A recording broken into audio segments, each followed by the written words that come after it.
Welcome back, future civil society leaders, to our Week 12 Explainer. As students in this master's program in NGO management, you already have a really solid grasp on the nuts and bolts of how these organizations are structured. But today we're taking a massive leap forward into how they actually change the world. We're moving from understanding foundational roles to mastering modern advocacy.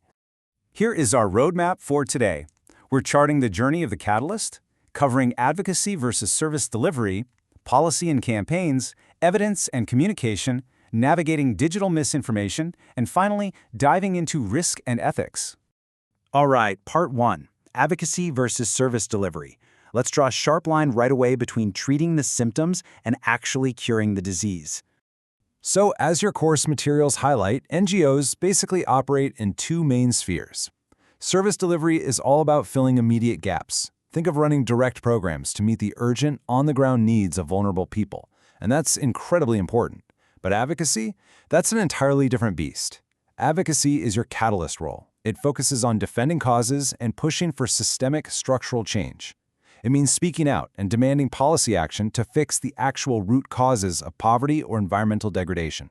You're not just endlessly applying band-aids to the symptoms while someone else keeps swinging the shovel. You're going after the shovel itself. But here's where it gets complicated.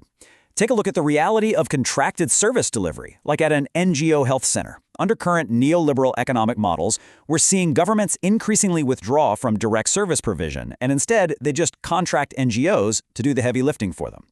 So the strategic dilemma for you as future managers is this. Is providing this service simply a temporary bridge to keep people afloat until state systems improve? Or is your NGO slowly morphing into a permanent contracted bureaucracy that has totally forgotten how to advocate? Moving on to Section 2, Policy Analysis and Campaigns. Because once you decide you're going after systemic change, good intentions just aren't enough. You need a blueprint to map out power structures. And Keck and Sinking's framework is exactly the map we need here. It outlines 4 key pillars of transnational advocacy, showing how networks actually get things done. First, there's information politics. This is gaining political attention using hard, undeniable facts. Then, symbolic politics, which is framing complex situations in a way that emotionally resonates with audiences halfway across the world. Third is leverage politics. This is when grassroots groups lack direct access, so they leverage more powerful, heavy-hitting institutions to pressure governments on their behalf. And finally, accountability politics. That's simply holding governments' feet to the fire, forcing them to actually honor the treaties and promises they've already made. Now, to pull these strategies off, especially when you're playing the information game, NGOs constantly rely on what we call epistemic communities. It sounds like a dense academic term, but it really just means an established network of absolute experts in a specific field. Scientists, researchers, specialists. By teaming up with an epistemic community, your NGO ensures that its advocacy is backed by authoritative, undeniable claims. It makes it incredibly difficult for policymakers to just wave away your campaigns. We can see this theory play out beautifully in the real world with the Xayaburi Dam case. The Mekong River is transboundary, right? So a dam built in Laos has a massive, direct impact on the environment and livelihoods across the border in Thailand, Cambodia, and Vietnam. No single localized NGO could ever tackle a state-centric project of that magnitude alone.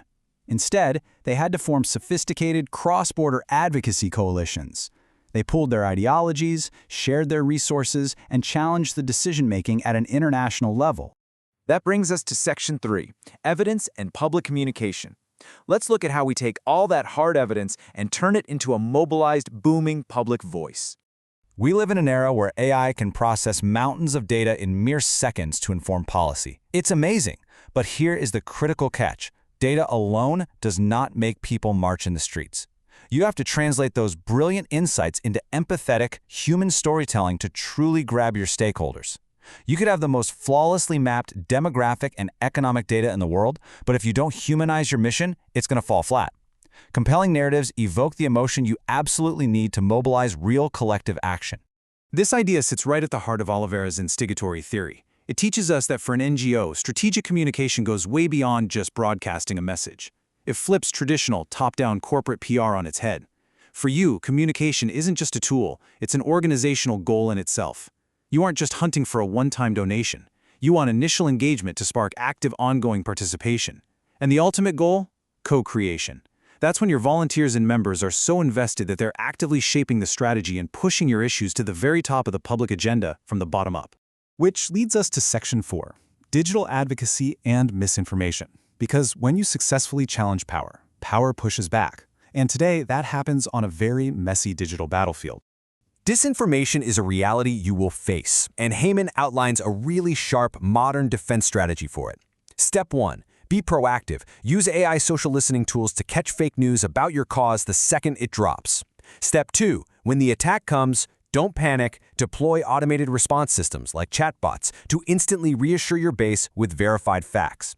And Step 3, cut the problem off at the root. Find out exactly where the lies are originating and strategically place your verified messaging right on those specific platforms to starve the disinformation of its oxygen.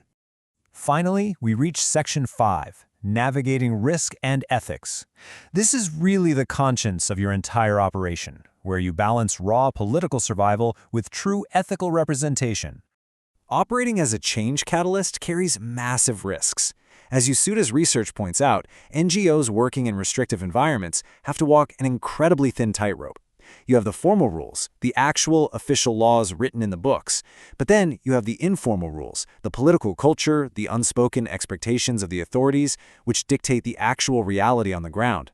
Often, environmental or human rights NGOs have to make the agonizing choice to self-censor or completely depoliticize their language just to keep their doors open and their staff safe.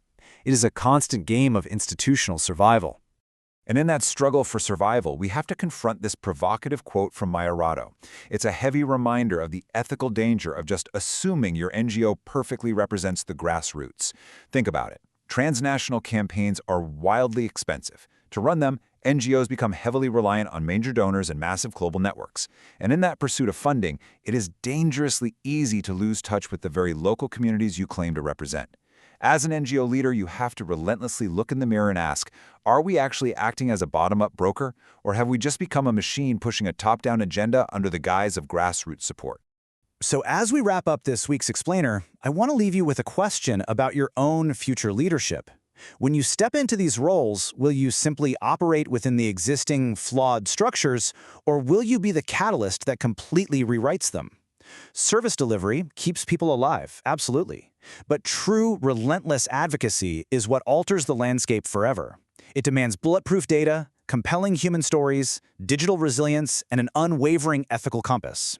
Take these frameworks, embed them into your strategic planning, and go out there and change the game. Thanks for joining me, and keep pushing the boundaries.